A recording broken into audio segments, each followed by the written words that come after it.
Ayan po, testing na po natin yung order nyo po bago ibalot. Ito po, testing agad natin siya dito sa may grinder. Ito po, yung grinder. Para ma-testing po muna bago ibalot, no. Ito po. Saksa ko na po.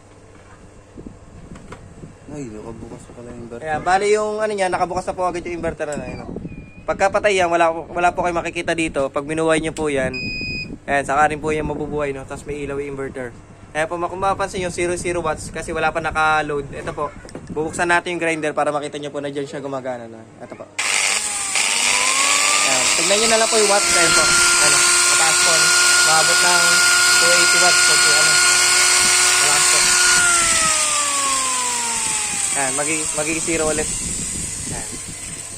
Okay na po, na-testing na po siya. Bali, ito po pagka sa inyo na po, darating po yan, pagpatay po yung ano, pagbubuhay nyo po, patay po yung breaker, no?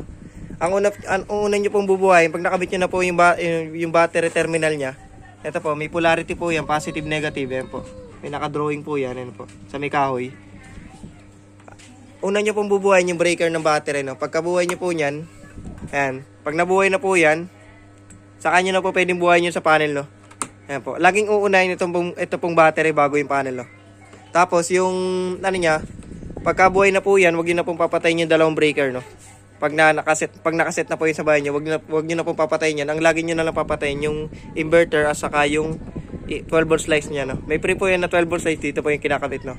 Kasama po sa pre niya. Ayan po. Okay na po siya.